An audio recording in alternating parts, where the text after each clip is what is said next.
السلام علیکم، کیسے آپ لوگ؟ ٹھیک ہے؟ آج آپ سے ایک واقعہ شیئر کروں گا جو آپ یقین کیجئے گا کہ مجھ سے تو وہ بولا بھی نہیں جا رہا، اتنا تکلیف دہ ہے۔ اور دونوں میاں بیوی جو آپس میں ایک دوسرے سے شدت سے محبت کرتے ہیں، پسند کی شادی کی ہے دونوں نے، دونوں MBBS ڈاکٹر ہیں، دونوں سٹینڈ ہیں، ایک دوسرے کے پیار میں بے شمار ایک دوسرے کے لیے قربانیاں دے کے اس رشتے کو پایا تکمیل کیا، دونوں نے شادی کی۔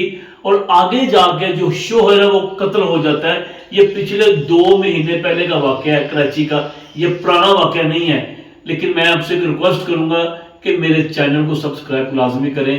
میں اتنی ویڈیو بناتا ہوں، میری ساری ویڈیو میں آپ کے لیے کوئی نہ کوئی انفارمیشن ہوتی ہے، لیکن 2-3 ہزار ویوز ہوتے ہیں، اس میں سبسکرائب بہت کم ہوتے ہیں، کیونکہ وہ نہ تو میں کہتا ہوں نہ آپ لوگ اس طرف توجہ کرتے ہیں۔ تو آپ سے ریکویسٹ ہے میری، یا میری ہیلپ ہی سمجھیں، کائنڈلی پلیز کہ میری ویڈیو کو دیکھتے دیکھتے اس میں ساتھ ہی سبسکرائب لازمی کیا کریں، تاکہ میرے آنے والی ویڈیو جو نا آپ کو جلدی مل سکے۔ ٹھیک ہے؟ ہوا کچھ یوں تھا کہ ڈاکٹر سارنگ جو کراچی کے ایک ہاسپٹل میں جاب کرتے تھے، اور ان کی بیوی جن کا نام رمینہ ہے، یہ بھی کراچی میں ہی ایک اور ہاسپٹل میں جاب کرتی تھی۔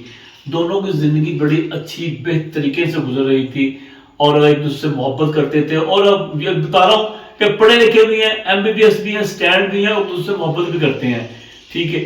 اچانک کچھ ہی دنوں میں ڈاکٹر سارنگ کا قتل ہو جاتا ہے۔ کیسے قتل ہوتا ہے کہ ڈاکٹر سارنگ، ان کی جو مسز ہے رمینہ، وہ اپنے ماں باپ گھر گئی ہوئی تھی، جسے کہتے ہیں کہ پیکے گئی ہوئی تھی، جسے کہتے ہیں کہ میکے گئی ہوئی تھی۔ ان کو لینے جاتا ہے، لے کے وہاں سے واپسی نکلتے ہیں تو گاڑی اس کی ہاسپٹل میں کھڑی ہوتی ہے، تو یہ کہتا ہے کہ رکشے پر، پرائیویٹ رکشے پر چلے جاتے ہیں۔ یہ رکشہ کھڑا کرتے ہیں، دونوں میاں بیوی رکشے میں بیٹھ جاتے ہیں اور گھر کی طرف روانہ ہو جاتے ہیں۔ آگے راستے میں مہران ہوٹل آتا ہے، اس کے ساتھ ہی تھوڑا سا دور میں آگے انڈر پاس آتا ہے۔ تو جو ہی یہ انڈر پاس کے اندر رکشہ لے گزرتے ہیں، جا رہے ہوتے ہیں، تو پیچھے سے ایک گاڑی آتی ہے، وہ ان کو اوورٹیک کرتے ہوئے ان کے آگے آ جاتی ہے اور رکشے کو کھڑا کرتی ہے۔ رکشے کو کھڑا کر گاڑی کے اندر سے ایک نقاب پوش جوان نکلتا ہے، ٹھیک ٹھاک، اور ینگ ہی لڑکا ہوتا ہے۔ آگے آتے ہی کہتا ہے، وہ گن اس نے پکڑی ہوتی ہے، تو ڈاکٹر سارنگ کہتا ہے کہ آپ نیچے آ جائے۔ وہ کہتا ہے بھائی میں کیوں نیچے آؤں؟ وہ کہتا ہے نہ نیچے آؤ گے تو میں آپ کو فائر مار دوں گا۔ اسی بحث میں وہ ڈاکٹر سارنگ نیچے نہیں آتا، تو اس نے ڈائریکٹ ڈاکٹر سارنگ پر فائرنگ کرنا شروع کر دی۔ 3 فائر اس کی ٹانگوں پر لگے، بس اسی کشمکش میں ایک فائر اس کی چسٹ پر لگا، جو دل کو چیرتا ہوا گزر گیا، اور موقع پر اس کی ڈیتھ ہو گئی۔ ڈاکٹر رمینہ نے کیا کیا کہ وہاں کے جو گاڑیاں گزر رہی ہوتی ہیں، لوگ کھڑے ہو جاتے ہیں، ان کی مدد کے ساتھ وہ ان کو ہاسپٹل لے جاتی ہے، لیکن وہاں پتہ چلتا ہے کہ یہ راستے میں ہی ان کی ڈیتھ ہو گئی ہے۔ اب یہ ان کی ڈیتھ ہو جاتی ہے، اب وہ خاموشی کے ساتھ لائف چلنا گزرنا شروع ہو جاتی ہے ڈاکٹر رمینہ کی۔ ٹھیک ہے؟ اب پولیس کا جو ہوتا ہے، پولیس بڑا پتہ کرتی ہے کہ ڈاکٹر صاحب کی کسی کے ساتھ دشمنی ہے، کوئی رنجش ہے، کوئی پیسوں کو لین دین ہے، کوئی پراپرٹی کا چکر ہے، کوئی بھائیوں میں کوئی تنازع ہے۔ تو ساری تفتیش کرنے کے بعد پتہ چلتا ہے کہ ایسا کچھ بھی نہیں ہے۔ وہ پڑھا لکھا ہے، سلجھا ڈاکٹر ہے، خوبصورت ہے، اپنی بیوی سے بے شمار محبت کرتا ہے، بیوی اس کی انتہائی خوبصورت ہوتی ہے ڈاکٹر رمینہ۔ ٹھیک ہے؟ آپ نے دیکھ بھی لیا اس کی۔ ابھی وہ پولیس تفتیش کرتے کرتے خاموش ہو جاتی ہے، کہ سمجھ لگتی کہ نہ اس کی کوئی دشمنی ہے، کوئی رنجش ہے، کچھ بھی نہیں ہے، تو کس نے قتل کیا۔ ٹھیک ہے؟ اب یہ سلسلہ چل رہا ہوتا ہے، تو ایک ان میں جو پولیس میں ایک ایسا جو صاحب ہوتے ہیں، وہ سوچتے رہتے ہیں کہ آیا یہ اندھا قتل کس نے کیا ہے۔ اب وہ یہ سوچتے سوچتے ان کے بات آتی ہے، کیوں نہ ان کی مسز کا جو موبائل ڈیٹا ہے، جو فون کا کال کا ڈیٹا، وہ نکالا جائے۔ پہلے تو ان کا وہم و گمان میں نہیں تھا کہ یہ دونوں محبت کی انہوں نے شادی کی ہے، بیوی کیسے قتل کروا سکتی ہے، یہ تو وہم و گمان میں نہیں تھا، لو میرج ہی، ابھی اتنے پرانے بھی نہیں ہے، تو یہ اتنی اچھی خاصی ان کی زندگی گزر رہی ہے، اتنے اچھے معاملات ہیں، تو بیوی کی طرح وہ ان کا وہم و گمان میں یہ بات نہیں گئی۔ لیکن پھر بھی اس نے کہا کہ ان کا بایو ڈیٹا نکال کے سارا فون کالز کا، جب فون کالز کا ڈیٹا نکالا تو اس میں دیکھا کہ سارے جتنے بھی نمبر جو سیف ہیں، ان کے علاوہ ایک نمبر ہے جس پر بے شمار کالیں آ رہی ہیں اور جا رہی ہیں، لیکن وہ نمبر سیف نہیں ہے۔ اس نمبر کا پھر اسپیشل ڈیٹا نکالا، وہ پتہ چلا کہ یہ نمبر ہے ڈاکٹر رمینہ کے ساتھ پچھلے 1.5 سال سے اٹیچ ہے، اور لگاتار لمبی لمبی کالیں بھی آ جا رہی ہے، لیکن نمبر سیو نہیں ہے، اس لیے کال آتی ہے ڈیلیٹ کر دی جاتی ہے۔ رسیو اور ڈیلیٹ اور جو سنتے بھی اور وہ جو کرتے نہیں ہیں، ٹھیک ہے، یعنی کہ اس میں کال کا ثبوت ختم کرتے جاتے ہیں موبائل سے۔ اب پولیس کو پتا چلتا ہے، وہ ڈاکٹر مینا سے بات کرتے ہیں کہ آپ کا 1.5 سال سے اس بندے سے تعلق چل رہا ہے، یعنی کہ کالز پر، اس کے لیے ہم آپ کو دوبارہ بلائیں گے کہ یہ بندہ کون ہے۔ وہ کہہ کے چلے جاتے ہیں، لیکن وہ یہ بات سن کے نا پولیس کی وہ تھریٹ ہو جاتی ہے کہ یہ پتہ کیسے انہوں نے کروا لیا، ظاہر بایوڈیٹا نکالا کالز کا۔ تو جب تھانے جاتے ہیں تو اسی دوران پیچھے پولیس کے تھانے پہنچنے سے پہلے بدین سے ڈاکٹر سارنگ کے بھائی بھی آگے تھانے بیٹھے ہوتے ہیں۔ ڈاکٹر سارنگ بیسک بدین کا رہنے والا تھا، ٹھیک ہے۔ تو وہ بتاتے ہیں کہ بھائی صاحب پچھلے 1.5 سال سے کراچی میں، اس سے پہلے یہ گوادر میں ڈیوٹی کرتے تھے، وہاں کچھ عرصہ گوادر میں ڈیوٹی کر کے آئے ہیں، پھر گوادر سے کراچی آئے تھے۔ اب یہ گوادر کی بات سن کے وہ حیران ہو جاتے، یہ تو ہمیں پتہ ہی نہیں تھا۔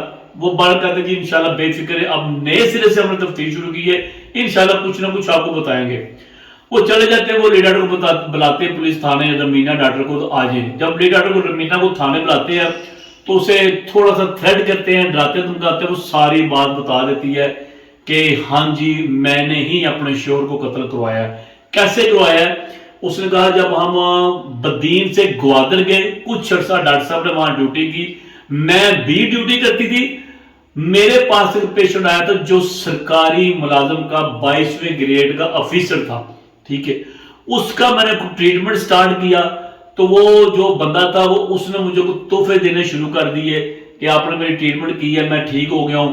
یہاں سٹارٹ کرتے اس نے مجھے بڑے بڑے مہنگے مہنگے تحفے دینے شروع کر دے، اور مجھ سے وہ نا وہ آپ یہی سمجھے کہ وہ میرے پیچھے پڑ گیا۔ تو مجھ پر اتنے انہوں نے دولت اور تحفے کے انبار لگا دی، اور میں بھی اس کے ساتھ مائل ہونا شروع ہو گئی۔ ہمارا تعلق بڑھتا گیا، اس حد تک بڑھتا گیا تو اس نے مجھے کہا کہ آپ ڈاکٹر سارنگ سے طلاق لیں، میں آپ سے شادی کرنا چاہتا ہوں۔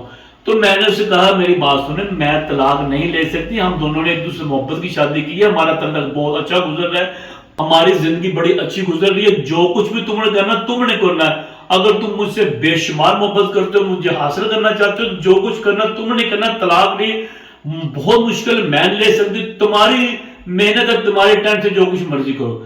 اب اس بندے نے کیا کیا کہ مختلف حرکتیں کی، مختلف بندوں کے ساتھ، مختلف عورتوں کے ساتھ کوشش کی، کوئی نہ کوئی بہانے بنائے کہ ان سے طلاق دلوائیں، کوئی نہ کوئی کوششیں تیاریاں کرتا رہا، لیکن ہر بار ناکام ہو جاتا ہے۔ ڈاکٹر سارے کہتا ہے میں کیوں طلاق دوں، میں اپنی بیوی سے محبت کرتا ہوں، ہماری زندگی اچھی گزر رہی ہے۔ اب یہ تنگ پڑ کے نا، اب ڈاکٹر سارے نے کیا کیا، اپنی بیوی رمینا سے کہا کہ ہمیں لوگ ڈرا دھمکا رہے ہیں، ہماری طلاق دعا رہے ہیں، ہماری زندگی کے پیچھے پڑ گیا، ہم اس طرح کرتے ہیں، ہم آؤٹ آف کنٹری چل جاتے ہیں، پاکستان چھوڑ دیتے ہیں، ٹھیک ہے۔ اب جب اس کو اس کے اس ارادے کا پتہ چلا، پاسپورٹ تک بھی بنا لیے، پھر اس نے اس بندے سے فون کیا، اس سے بات کی کہ میری بات سنو کہ ہم آؤٹ آف کنٹری جانے لگے، تم جو کچھ کرنا کر لو۔ وہ ڈاکٹر سارنگ میرا شوہر باہر جانے کی تیاری کر رہا ہے، بعد میں کہنا بتایا نہیں ہے، ٹھیک ہے۔ اب وہ کیا کرتا ہے، اب پھر فائنل فیصلہ یہ کرتا ہے کہ میں نے کوشش کی، طلاق تو نہیں دلوا سکا، اب اس کو راستے میں ہٹاؤں گا۔ اب اس کیا کرتا ہے کہ وہ یہی طریقہ استعمال کرتا ہے، جب ہم آ رہے ہیں تو اس نے میرے شوہر کو قتل کروا دیا اس طریقے سے۔ اب آپ یہ دیکھیں کہ یہ میاں بیوی جو MBBS ڈاکٹر پڑھے لکھے ہیں، سٹینڈ ہے، ان کا یہ حال ہے کہ یہ ان کی بیوی رمینا کو تحفوں کے لیے جو ان پر نچھاور کرتا رہا، اس تحفوں کے لالچ میں آ کے اپنی زندگی کو برباد کر دیا۔ یہ ہے عورت کا لالچ۔ اب دیکھ لیں کہ MBBS ڈاکٹر اس کی یہ حالت ہے کہ عام عورت کا کیا حال ہوگا کہ اتنا خوبصورت شوہر، محبت کی شادی، لو میرج، زندگی اچھی گزر رہی ہے کہ چند تحفوں کے لالچ میں کیسا اس کا دماغ خراب ہوا ہے۔ یہ ہے اب کیا کیا جائے، کیا سوچا جائے کہ ایک عورت کا کردار اس قدر اعلیٰ، عورت کو گاڈ گفٹ بنایا گیا ہے، لیکن ہم کیا کر سکتے ہیں۔ اللہ تعالیٰ ہر ایک کو اس بے فورتوں سے محفوظ رکھے اور ہر ایک کے گھر کے معاملات اچھے رہیں۔ بہت بہت شکریہ۔